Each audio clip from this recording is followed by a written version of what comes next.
আমার বোন, আমার ভাই, দাদা সবাই আমায় ভুল বুঝছে। আমার মা যে আমাকে নিয়ে কত স্বপ্ন দেখেছিল, এখন ভাবছে কি শিক্ষা দিলাম আর ছেলেটা কি হয়ে উঠল। আমার বাড়ির লোক, পাড়ার লোক, পৃথিবীর সবাই আমায় ভুল বুঝছে। সবার আশা ভরসায় একদম জল ঢেলে দিয়েছে এই আদর্শ ছেলে অভ্রদীপ চ্যাটার্জি।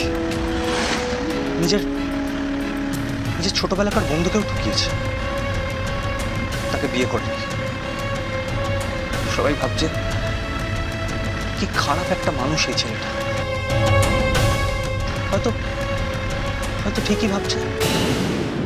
হ্যাঁ হ্যাঁ হ্যাঁ, এরকম স্পিডে রাখবেন, ফলো করতে থাকুন।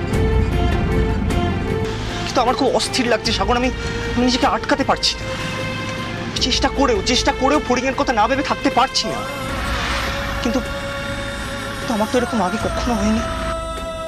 ওর বিপদের আশঙ্কা হচ্ছে, আর এদিকে আমি স্বাভাবিক থাকতে পারছি না। আমার খালি মনে হচ্ছে যাই হয়ে যাক না কেন, যে যাই বলুক, আমাকে এই সব কিছু ছেড়ে এক্ষুনি ফড়িংয়ের পাশে গিয়ে দাঁড়াতে হবে। আমার খুব অসুবিধা হচ্ছে রে সাগর, আমার খুব অসুবিধা হচ্ছে। আমার ভালো লাগছে না, আমাকে ফড়িংয়ের কাছে পৌঁছতেই হবে। আমি নিজেকে আটকে রাখতে পারছি না সাগর। I just Kant. সাথে কেন এটা হচ্ছে বলতো? তুই বাবুদাকে একদম ঠিক বুঝেছিস ভাবি, একদম ঠিক। কি? হ্যাঁ, মানে ও একা একা চলে গেল? যদি ওরা স্বেচ্ছায় গিয়ে থাকে, আবার বাবু যদি গিয়ে ওদের সাথে দেখা করতে চায়, এই নিয়ে যদি বড় কোনো ঝামেলা হয়? না, হতেই পারে ঝামেলা, সেটা তো চিন্তার বিষয়। সেটা ও বুঝলে তো, কিছু বোঝে না, একটা ডিসাইড করে ফেলে। একটা ভালো জিনিস যে ও একা যায়নি, সাগর গেছে ওর সাথে। মানে বাবি আর বাবুর হাব ভালো লাগছিল না, তাই বাবি আর সাগরকে ফোন করেছিল, সাগর বাবুর সাথে গেছে। বর্তমানে তাহলে সাগরকে একটা ফোন করো না গো, জিজ্ঞাসা করো না যে ওরা ঠিকঠাক আছে কিনা। মানে বাড়িতেও তো সবাইকে জানানোটা উচিত, তাই না? বলছি কি, মাকে একবার জানাই ব্যাপারটা। আস্তে থামবে তুমি, কিছু বোঝো না, খালি কথা বলে যাও। তোমরা জাস্ট বুঝতে পারছো না, মা যদি তো শোনে মার কি অবস্থা হবে। মা জাস্ট সহ্য করতে পারবে না। আর বাবুর জন্য যদি মায়ের কিছু হয়েছে, আমি জাস্ট বাবুকে ক্ষমা করবো না, আমি জাস্ট ক্ষমা করবো না।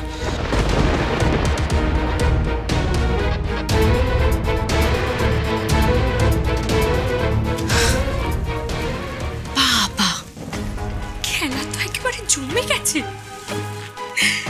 পৌশালীকে আউট করে বাবু গাড়ি নিয়ে একেবারে রায়পুর চলে গেছে। সেখানে গিয়ে তার মনের মানুষ ফড়িংকে বিয়ে করে নিয়ে চলে আসবে নাকি? আমি তো বাবুকে কখনো এতটা ডেসপারেট দেখিনি। এত সাহস! মায়ের এগেইনস্টে গিয়ে একেবারে গ্রামে চলে গেল। গ্রামটা কোথায়? আমি একবার সার্চ করে দেখবো নাকি? কিন্তু কিছুই তো বুঝতে পারছি না। ওখানে গেলে ভালো করে নাটকটা দেখা যাবে। কিন্তু নির্মল মামা কোথায় গেল? কাউকে কিছু না বলে একেবারে উধাও।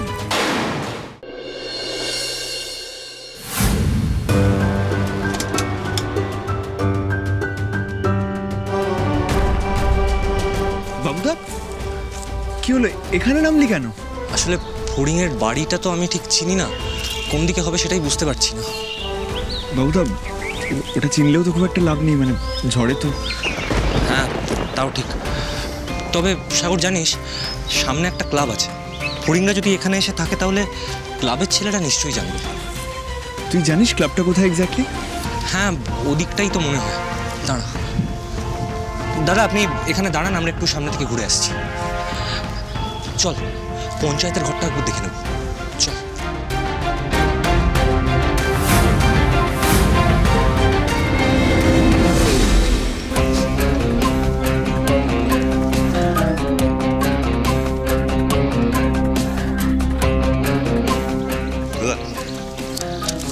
খেয়ে নেবেন, ওয়েট করবেন আমার জন্য, আপনি নিয়ে যাবেন আমাকে।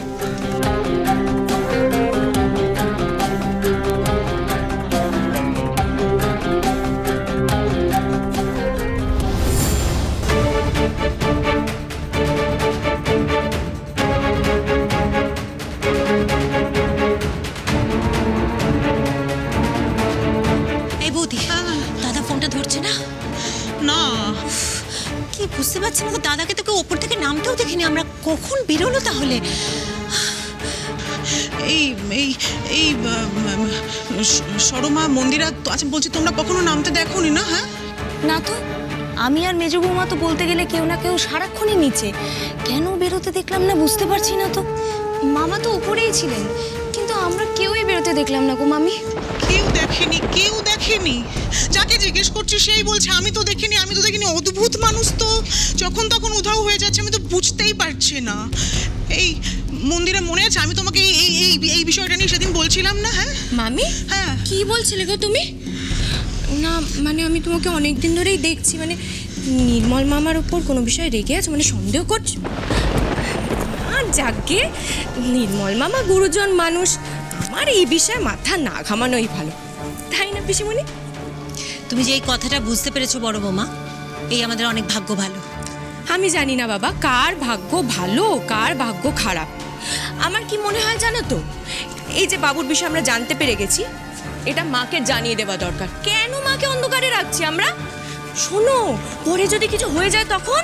যাতে কিছু না হয় তুমি তোমার মুখটা বন্ধ রাখবে বড় বৌমা, প্লিজ। আমি তোমার কাছে রিকোয়েস্ট করছি, প্লিজ। সেজ বৌদি তো গেছে, ও আসুক, মেজো বৌদিকে একটু সুস্থ হতে দাও, তারপর না হয়। না না না না, তুমি বুঝতে পারছো না পিসিমণি। শোনো, হরিং এর খোঁজে বাবু বাড়িতে কাউকে না বলে সেই রায়পুর অব্দি পৌঁছে গেছে। উফ বাবা, এটা কি সাধারণ বিষয় তুমি বলো? হ্যাঁ, এই কথাটা না চেপে রাখলে হবে না, মাকে বলতেই হবে। তারপর পাড়ায় যদি ছড়িয়ে যায় তখন কি হবে বলো তো? কে ছড়াবে কথাটা? ও মা, আমি কি জানি কে ছড়াবে? তুমি জানো না, খবরের যে পাখনা আছে উড়ে উড়ে ঠিক কারোর না কারোর কানে গিয়ে প্রবেশ করবে। শোনো, পৌশালীর মা বাবা যদি জানতে পারে তখন কি হবে? বুঝতে পারছো অবস্থাটা কি হবে? দেখো মানে মাকে না জানিয়ে দেওয়া দরকার, আবার নাহলে সমস্যা বাড়ে। না না, একদম না, খবরদার খবরদার বড় বৌমা যেও না। এখন দিদিভাইকে জানালে কিন্তু মুশকিল হয়ে যাবে। দিদিভাইকে জাজ বাঁচানো যাবে না এখন যদি এসব জানে। এভাবে কেন বলছো মিস্তি ভাই? আচ্ছা দিদিভাই কি এখনো ঘুমোয়নি? ওরে বাবা, ঘুমোয়নি? তুই কি বলছিস? তুই নিজে জানিস না, দিদিভাইকে ঘুম পাড়ানোর প্রচুর চেষ্টা করেছি, সে তো কিছুতেই ঘুমোবে না। সারাক্ষণ খালি অস্থিরতা, ঘরের মধ্যে পায়চারি করছে অস্থিরভাবে। কি যে করবো না আমি বুঝতেই পারছি না। কি হবে বলো তো, এখন কি করা যায়? কি হবে? ডাক্তার ডাকতে হবে, এছাড়া দিদিভাইকে বাঁচানো যাবে না।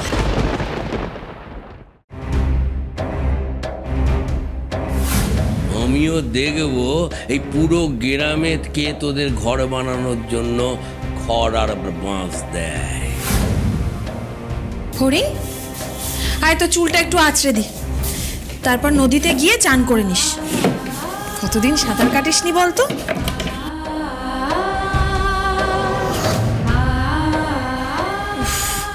কি রে, দেখ চুলটায় কিরকম জট পড়ে গেছে, একটু আঁচড়ে দিলে জটটা ছেড়ে যাবে।